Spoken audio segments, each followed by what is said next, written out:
I actually designed this journal about a year or two ago and put it up on Amazon for sale. It hasn't sold very many copies, so if you want to go and purchase it, I believe it's still on Amazon. Called Making It Happen, Book of Beautiful Ideas, Random Thoughts, Musings, and Concepts. But yeah, it's a beautiful book for journaling, so I'm going to start journaling in here for my trip. I've already started my first writings here, so it's kind of fun to write in a journal that I actually designed and had printed. So I just looked it up on Amazon, and it is still on Amazon, and it's under my name of Victoria Wright, Wright, and it would be wonderful if you feel so inclined to purchase this journal on Amazon. Put in your 2025 goals, ideas, things that you want to do to make it happen. It's 120 pages and it's about 6 by 9 inches, and it costs $5.99. It would really help me out because the more sales I make, then the higher up on the algorithm it will go. So if you feel so inclined, please buy my journal. Just type in Victoria Wright, and then Book of Beautiful is probably enough, and it should come up.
Looking at this footage again, I remember the feelings I was experiencing as I was going into Death Valley National Park.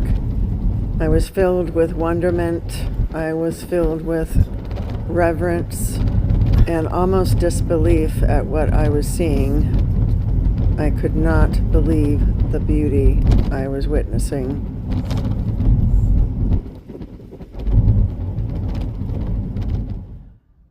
So I don't want to try and film outside of the rig because I think it's pretty windy out there. But I just arrived at a place called Zabriskie Point, and I'm in the parking lot, and then obviously you walk up that hill to see some views. And I cannot tell you how much I just enjoyed the drive coming here and driving into Death Valley National Park.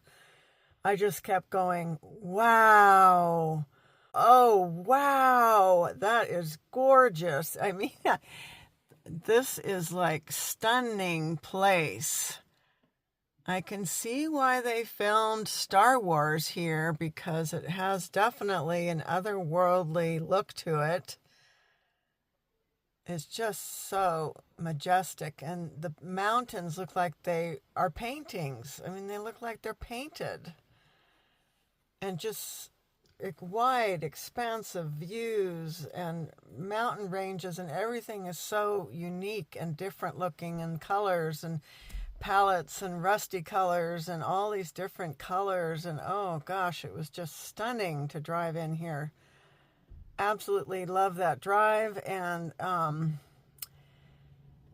liked it because there was, practically had it most of the time to myself, so it was low stress driving, and no truckers, and I could go as fast or as slow as I wanted. I did encounter some wind again, but not the whole time, so I'm relieved about that. But it was a pleasant, beautiful drive, and I just can't get over the majesty of this place. I don't think I'm going to be able to capture it on film very well. Every time I've watched videos on it, I thought it was beautiful, but there's nothing like seeing it with your own eyes to appreciate the magnitude and the majesty and the spaciousness of it, and everything is just stunning. And I just arrived. I have a lot more to see. I'm so excited. Okay, gonna go walk up to that point now.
I could spend a whole winter here.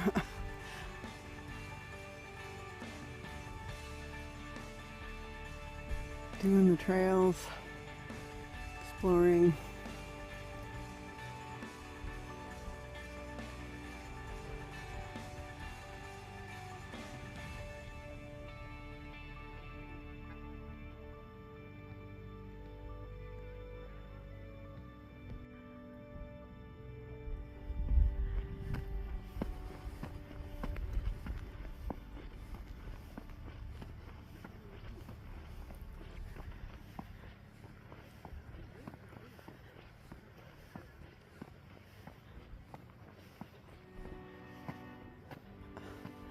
Oh my God, I just want to cry. It's just so beautiful.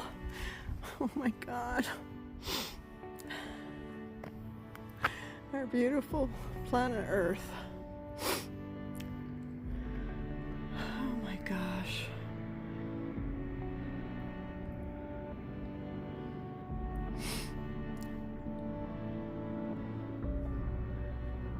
Oh my gosh.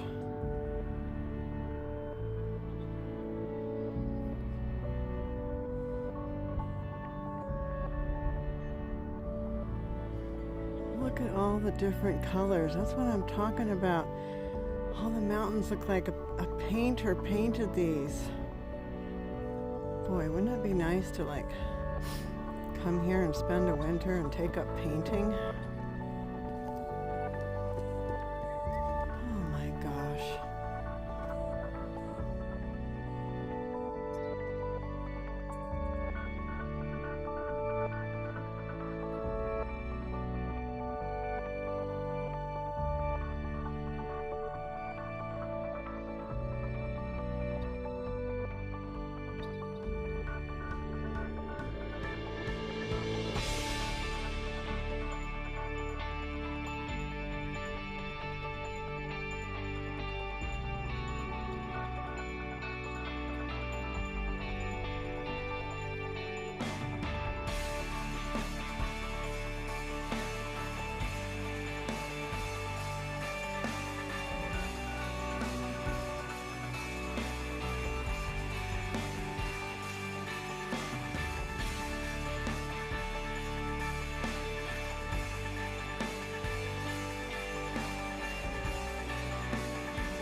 Do you guys think I ought to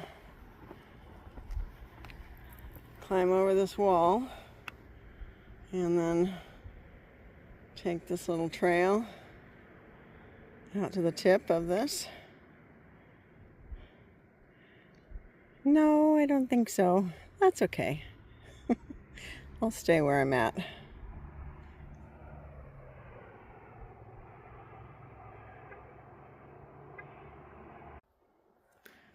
As this display sign said, this place is strangely beautiful.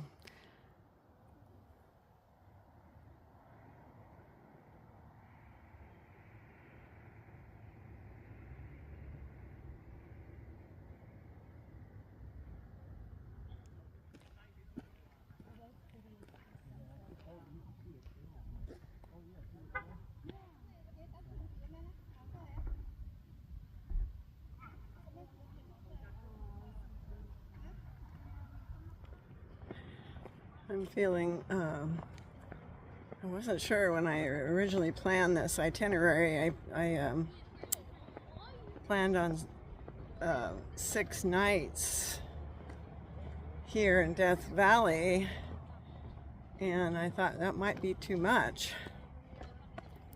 But now I'm thinking it's going to be just right. It's going to be really great to have this much time here. I'm going to stay at a national park campground for 3 nights called Furnace Creek. I'm heading there next, although I'm debating if I want to do a little bit more sightseeing before I go and settle in. It's, I don't know what time it is, maybe 1 o'clock, I don't know. It's a Monday and I do have some work to do, but I could work tonight. So I'm not sure. I have to look and see what else is close by to visit. But I have 6 days here, so I have plenty of time to see everything that I want to see. It cost me probably quite a bit in gas yesterday to drive over to the Red Canyon Conservation Area. Excuse me, not Red Canyon. Valley of Fire. Between, the gas to get there, driving around within the park. So I have to sort of try to strategize and, not be backtracking as much as I can. So there's no cell service here. This is what I'm grateful I have Starlink, and I can get online and strategize as to what makes the most sense to save on fuel, since I have to take my big rig with me. This is, once again, my expectations have been exceeded. So beautiful. Wow. The other thing that I realized with going sightseeing is that, my fridge is going to be off, and so my fear is that, food will spoil if I'm out for very long. According to Google AI, I think I mentioned this in another clip, but it said 4 to 6 hours your food can stay cold enough, and it depends though on the ambient temperature and so forth. It does get pretty hot in this rig in the afternoon, so I'm thinking I probably shouldn't push it beyond 4 to 5 hours, really. I can't imagine how I would do this in the summertime. I do have ice packs in the main part of the fridge, and that does a pretty good job. But I just spent a lot of money the other day at Whole Foods, and I don't want my food to spoil, so that's another consideration. Wherever I go, it's got to be less than 4 hours to go exploring. I can't go out all day long. Not gonna work.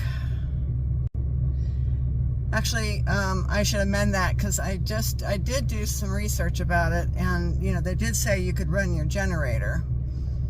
But boy, the cost of the gas to fuel to get to the destinations is already high enough, and the idea of running the generator and using up more gas, would rather not do that.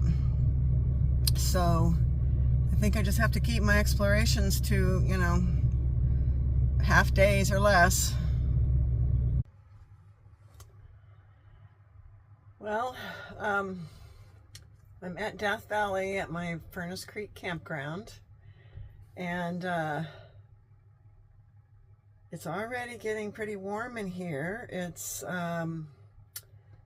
nearly 79 degrees inside, and it's only about 9 a.m. So it's supposed to get up to 82 today. I felt pretty warm in here yesterday afternoon, and then once the sun set, then it started to cool down, of course, but it was pretty warm. I have a funny feeling I'm going to end up using my air conditioner, my roof air conditioning there this afternoon.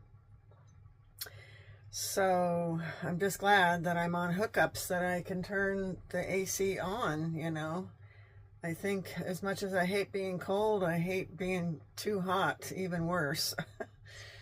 So I just put on my sunscreen for the first time. I'm all greased up because I want to go out for a walk. I'm going to go go to the visitor center and check that out.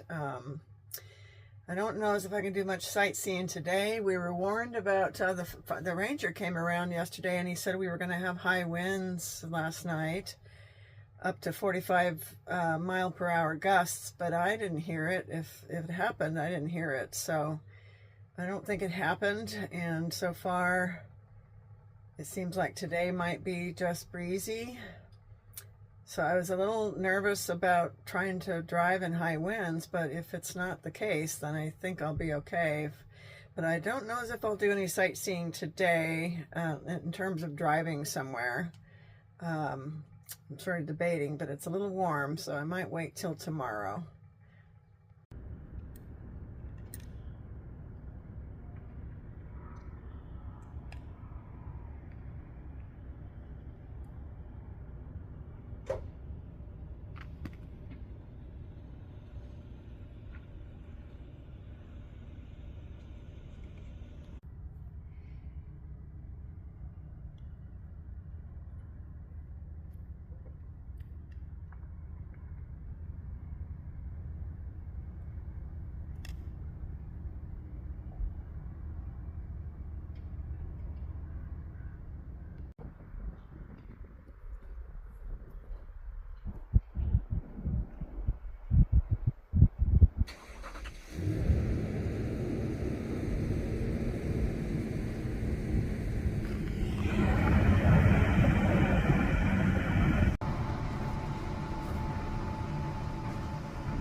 OMG. I hope I don't come across this guy. Giant hairy scorpion. They can be 5.5 inches long.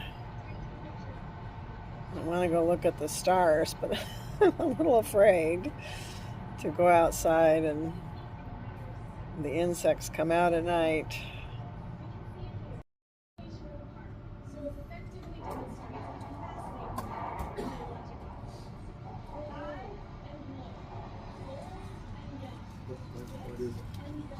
That must be what got my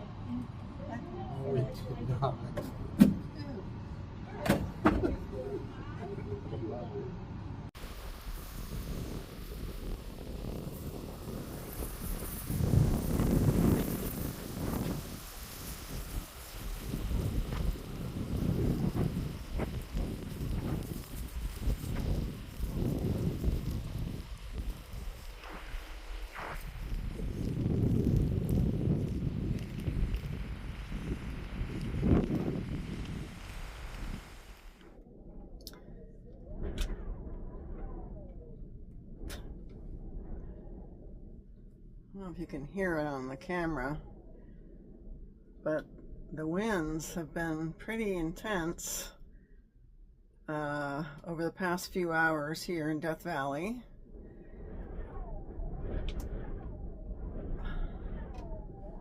It's really been rocking my rig, and it's supposed to last till 10 p.m. tonight. It's I think 35 to 45 miles per hour gusts. And I feel like this trip has been kind of plagued with high winds. I don't know if this is normal for the winter or if this is abnormal or what, but this is a lot of winds to deal with. And even yesterday driving in, I could feel, there were some winds yesterday. They've gotten worse today, but driving in the high winds is very stressful for me. So I'm not crazy about these high winds. I thought the high winds, well, they can happen in the springtime too, I think, for desert, So I'm not liking these high winds. I must say, it's, when you're in a building, you're not stressing out about it because you're secure. But with this thing rocking and rolling here, and it was even almost threatening to topple over my computer monitor, it's just more stressful because you can really feel it, and I'm just glad today that I'm not driving in this. I feel bad for people that are in a high profile vehicle, but I've decided to, go ahead and extend my trip, my stay here by a couple of nights. I was going to stay 3 nights, but I decided to extend it because the winds are supposed to be happening through tomorrow, which is Wednesday. And I just don't feel comfortable, driving around and these winds and sightseeing when it's this bad. It just too stressful for me. So I'm hoping that by the end of the week, it will be a lot better and I'll be able to get out and do some sightseeing because there's some sights I want to see here in Death Valley for sure. It's also kind of hot today. We were up to about 85 degrees and I had to run the air conditioner for a few hours. It works really great, actually. It went from 89 degrees to about 76 degrees in here, so that's good. Good to know. And yeah, I don't know, maybe those of you out there that travel in the winter time or even any time really, do you deal with winds like this on a regular basis? Is this normal? I mean, it just seems like I've been on the strip now for going on about a month now, and it's been pretty consistent throughout to have these winds. So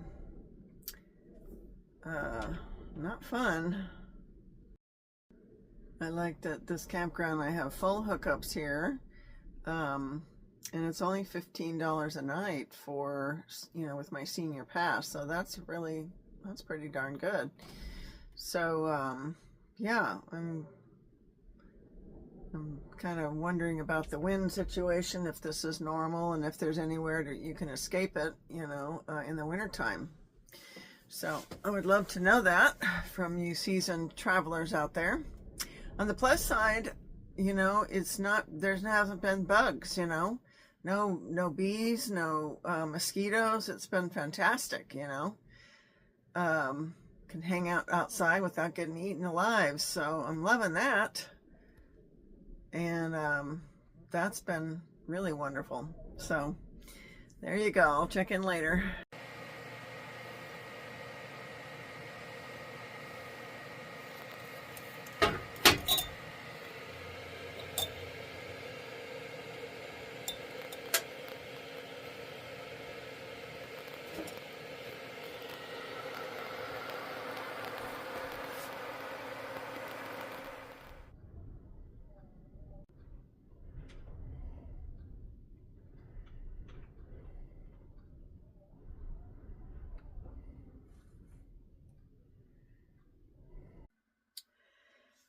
So I want to go sightseeing today and knock out a couple of spots that I want to see, 2 or 3 spots today in Death Valley National Park.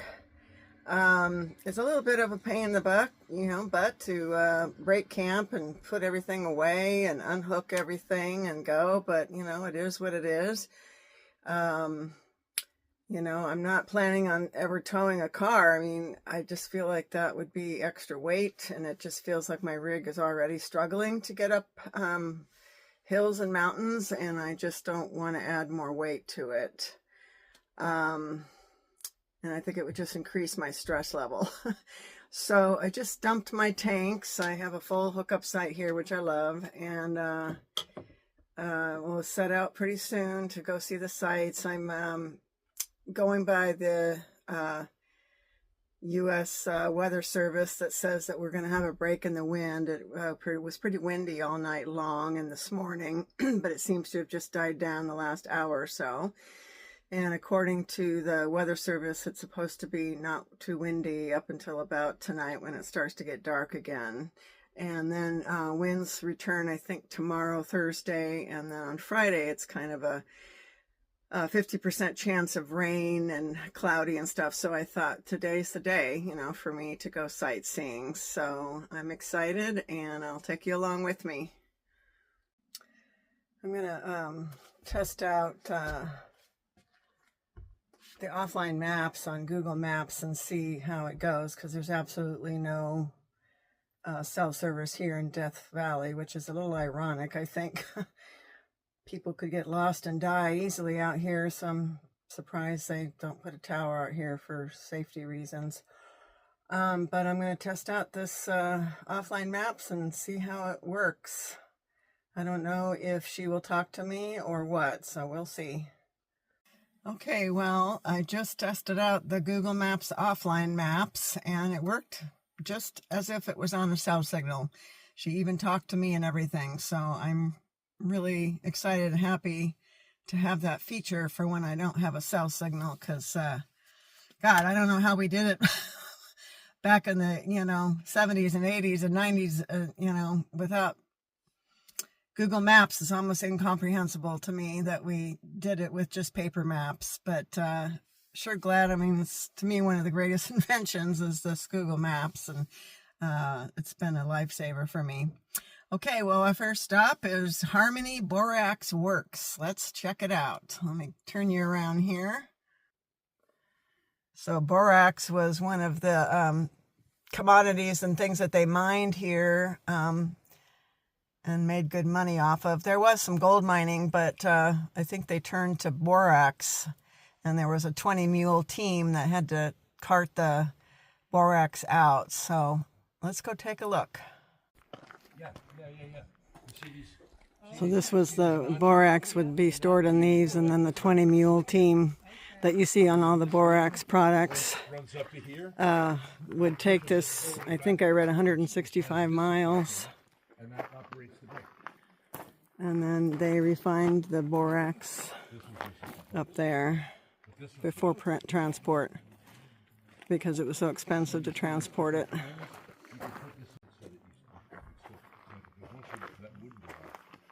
Missing that much space, you have to make some adjustments, and that's what goes first. It's interesting, huh? And then look, when this lever comes down to here, it goes like this, and these things then pull in. And these things, this water is probably to throw on there, because this would get so hot that wood would catch on fire. This is wood. So this was probably this brakeman, probably one of his jobs too. He would stand there, and he would ladle water from this barrel. I'm saying the brakeman probably stood here, and he would have to ladle water onto those brakes, or they would get so hot, they would that wood would just smoke up instantly. Wow. So was that some sort of heavy descent that they had to do sometimes? Say it again? They put the brakes on during some sort of a steep. Wow, people can be so nice. I started talking with this couple because we were like coming up to the display right at the same time, and we got to talking, and it was really fun to hang out with them to see the borax. I didn't get to film as much as I wanted because I was busy talking away with them, but the husband is mechanically minded, and I mentioned about how I was smelling a burning smell the other day, and so he said, well, let me check it out for you, and let's just see if your transmission fluid is doing good. So he checked my transmission fluid, and I just waved goodbye to them, and it looked nice and pink, and it was in range. And then he checked my engine oil. That's a little low, so I need to add some more engine oil.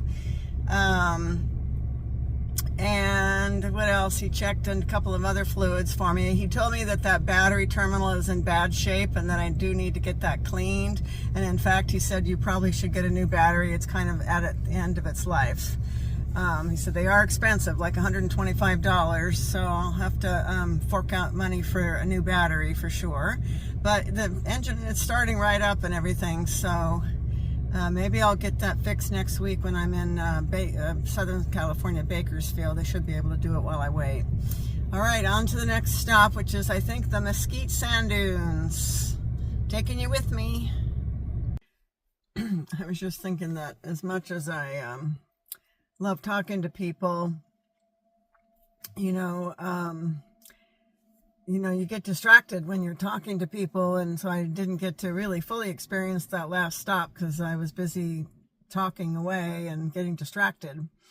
So I was just thinking about how I'm here at my next stop, Mesquite Sand Dunes, and I'm glad that now I'll be able to chance to really immerse myself and really explore because yeah, even hiking and walking, I don't particularly like to walk or hike with other people unless they're okay with being silent, because I like to immerse myself in the experience and not have any distractions. So that's one of the benefits of traveling solo, is that you can take your time. You don't have to monitor yourself or be worried about somebody else's comfort level. You can just do what the heck you want. So that is really nice to be able to do that. This is the Mesquite Sand Dunes, and for some reason I thought the sand dunes were going to be white, but they're really more of a tan color, like the beach, or like some beaches.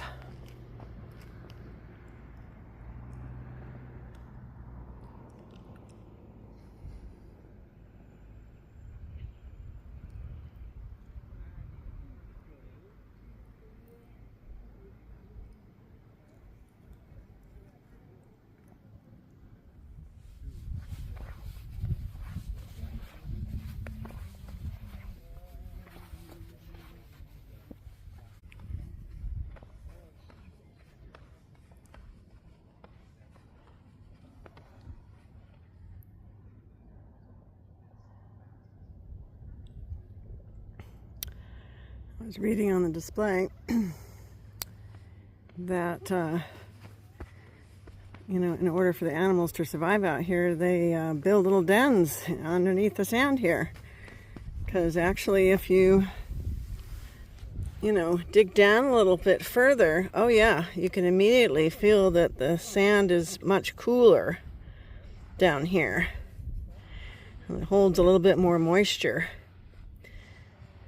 So somehow the animals are able to build some dens to stay cool during the day, and then they come out and they hunt and socialize during the night, nocturnally.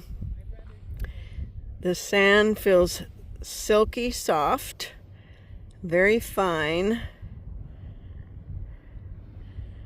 and just lovely. But yeah, amazing how you just dig down a little bit and it's much cooler down there. So now I can understand how the animals can survive out here in the hot summer months. It's amazing.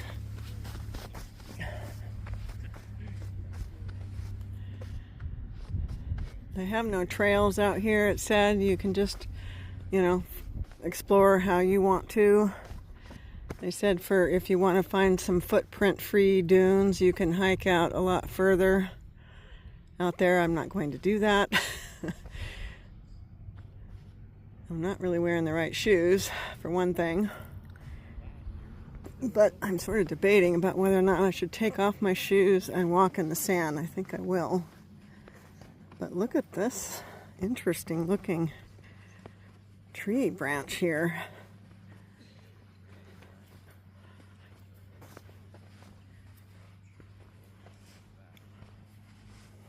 Wow.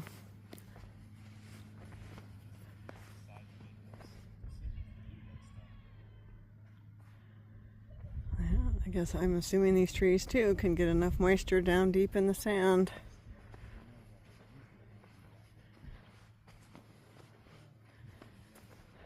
Look at that, it goes for miles and miles. This is created by the sand created by the windstorms. And the sand collects at the bottom of the mountain. Can you see my rig? Let's zero in. There she is, Bluebird.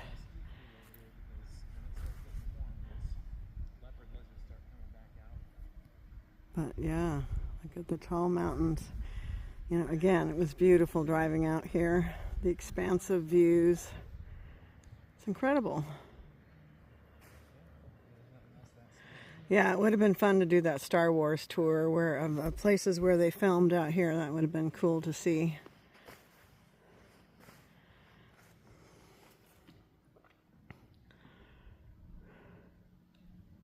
All right, let's take off our shoes. I gotta sit for this.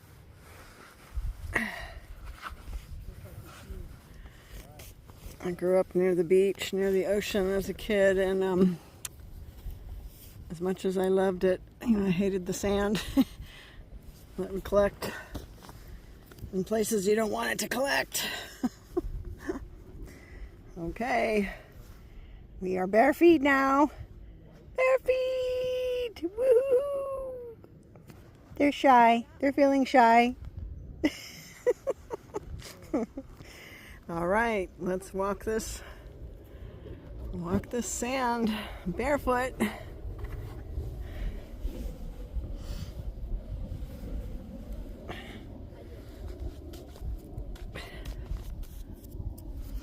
I'll probably just leave my shoes there.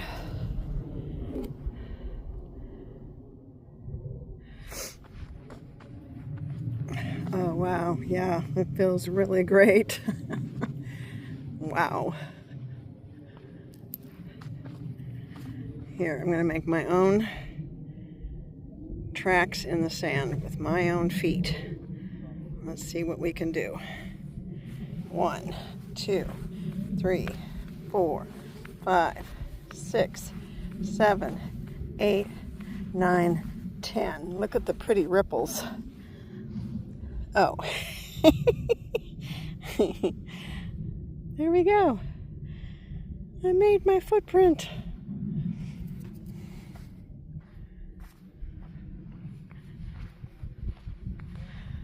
Wow, it just feels so soft and silky.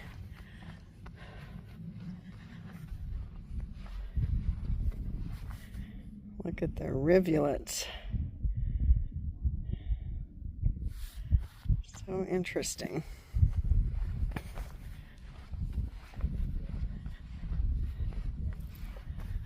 I'm getting a nice foot massage. I feel like I read it's like 14, 15 miles of sand. Amazing. There's like a crater here.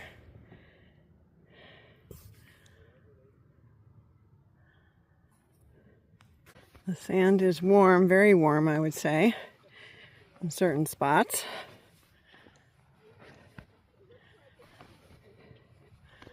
I would not want to be barefoot in the afternoon here. Found a little shady spot here. What a difference in temperature in the shade. My feet got a little pink, I think, from the heat of the sand.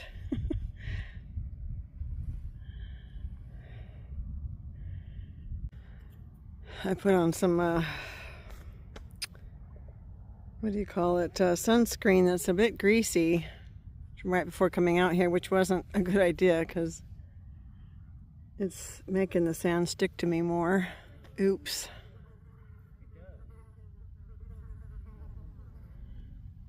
Voices really carry here. I can hear this entire conversation that this couple is having.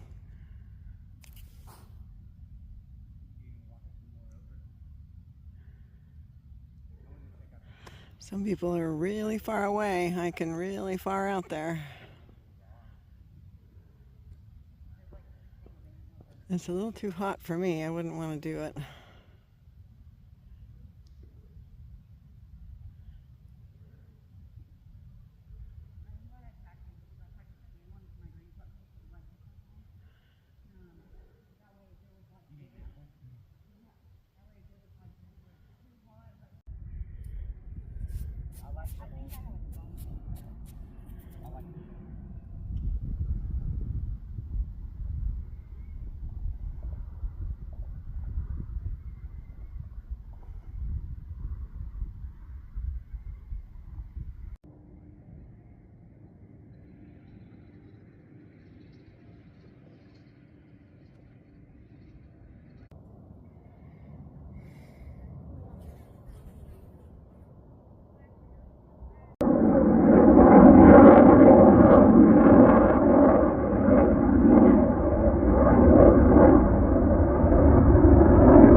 Holy moly. Whoa. I saw, I don't know, it looked like a fighter jet above me, and it was quiet, and then suddenly all that noise. Wow. Wowie zowie, that was super loud. I've never experienced anything like that before.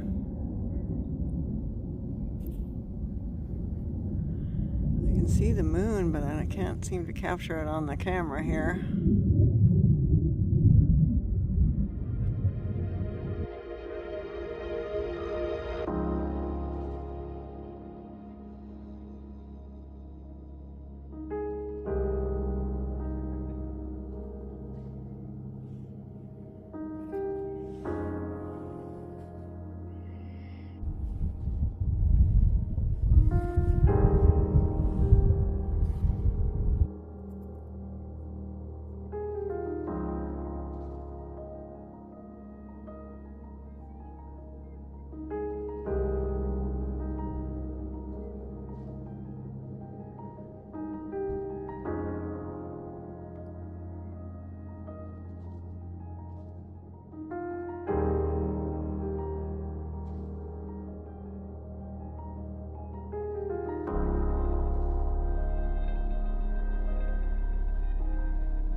I was reading yesterday that there's only ravens here in Death Valley, not crows. And I read something about their feathers don't absorb heat. They reflect it somehow, so they can, of course, he just sought out the shade of my rig. Hi, buddy. Gosh, you're getting pretty friendly and close. I don't have anything for you. I'm sorry. Shade feels good, huh?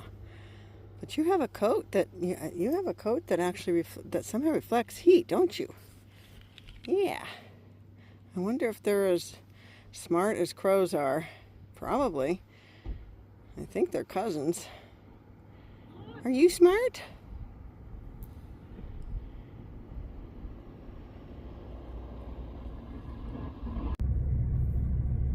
Well, I am sweating. It's pretty hot inside my rig. I have sand everywhere. I think you have it all brushed off, but it still shows up, and some of it got into my phone. trying to stay hydrated. Definitely you can feel that you get dehydrated out here real quick. So I'm going to head over to a little grocery store in Stovepipe Wells, see if I can get a cold drink, and I need some cream for my coffee. That's our next stop. Well, they didn't have very many choices in there for me for cold drinks. Lots of sugary stuff, but not enough iced tea selections. They have those big Arizona iced tea cans, but I don't need that much, so I'm going to try this, see how I like it. It's really nice and cold, but yeah, it's a cute little town. I see the sign over there that Stovepipe Wells Village was established in 1926, and I had to laugh when I was driving in. There was a sign that said elevation 5 feet. But I think there's a saloon and a restaurant and a gift shop I can see over there, so it's kind of a little town to hang out in.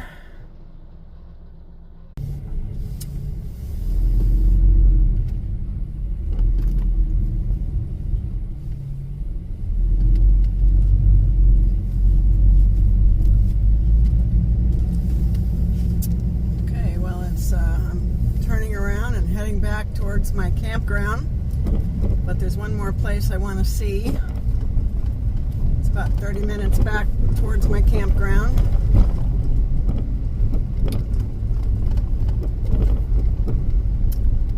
And it's a very pretty drive.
Okay, I guess this is what I was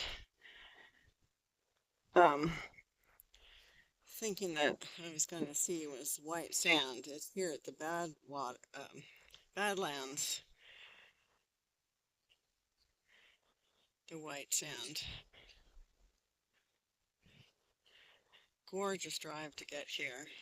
Amazing, amazing mountains.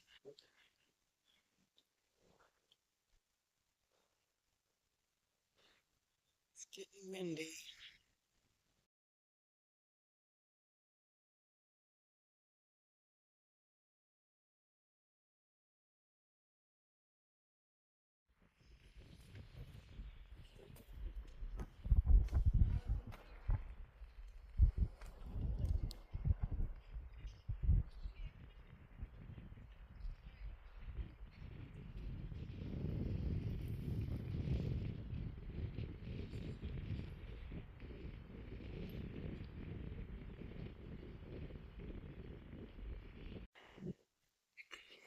I'm just reading the display, and it said that years ago a man's mule would not drink from this water, and so he called it bad water, and that's why it's called now Badwater Pool. But the reason the mule wouldn't drink from it is because it's very salty, of course. And there's an ancient aquifer that fills this pool, and so they were saying in one at the visitor center that there's ancient water from the aquifer, and then there's also modern water. It's really fascinating.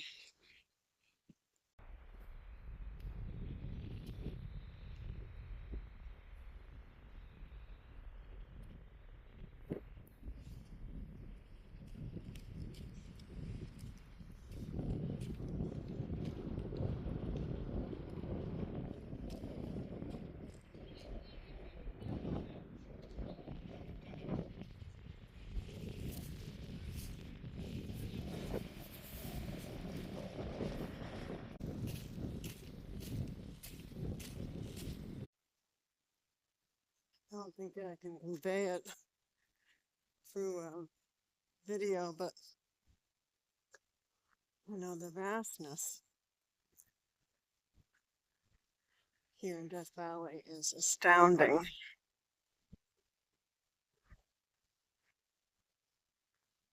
Your eye can see so far on the horizon. It's amazing.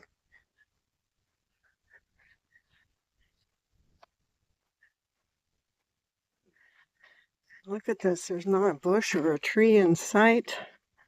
It's just flat, and then the mountains. Amazing.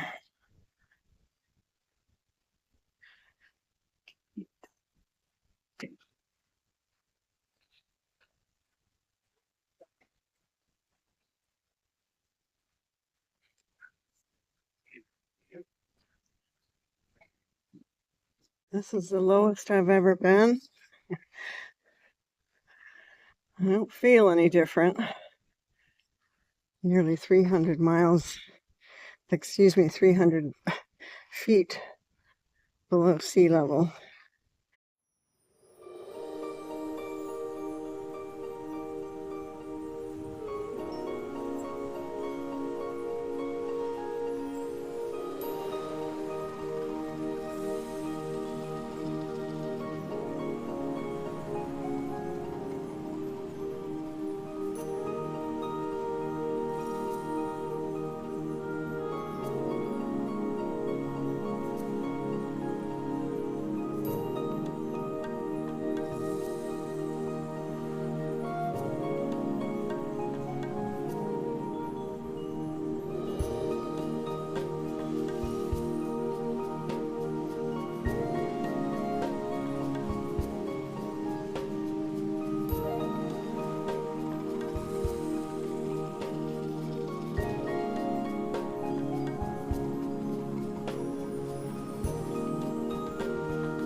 So the display sign said there's a marker for where sea level is, and I couldn't find it at first, and you probably can't see it in this far shot, but let's zero in.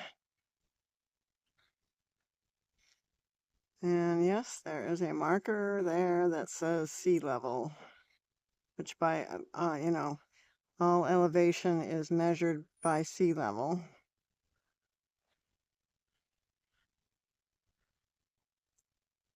It's pretty far above my head. Wow. The sign was saying that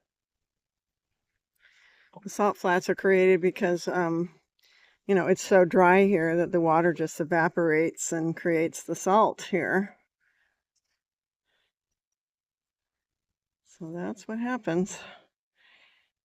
Even though they only get 2 inches of rain every year, if that. Except for in 2022, Death Valley got a torrent of rain in a very, like 2 inches of rain in an hour. I don't know what it was, but something really torrential in a short amount of time. And so it created a lot of flash flooding and flooding in the area that, you know, ruined roads. And there's a sightseeing spot here called Scotty's Castle. That's still closed as they do repairs to that from the flood damage. Took out some roads and things like that, and they're still working on those as well. So it's devastating when they get a lot of rain all at once here.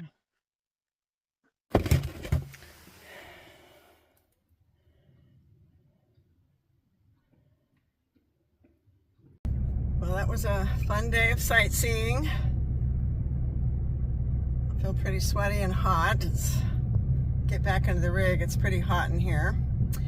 So I'm looking forward to going back home and turning on my air conditioner, get that going, and probably take a shower. I think I'm sweating a lot of salt myself. And fix something to eat and work a little bit. I love seeing the sights today, but I have to say just driving to the sights is just as pretty and astounding and astonishing and all of that. Just gorgeous mountain views. I read a display about these people that saw a pretty desiccated looking sheep approach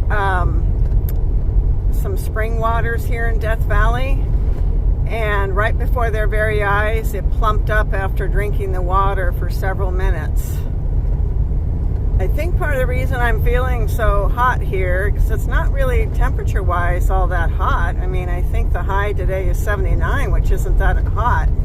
But I think it's the dryness level, the dryness here that makes me feel so hot. And then the sun just feels really intense as well when you're in the sun. Well, I am fed and I just showered and feel so much better now. And got the air conditioner on, so I've cooled down, and now I'm just about to do some work for my job.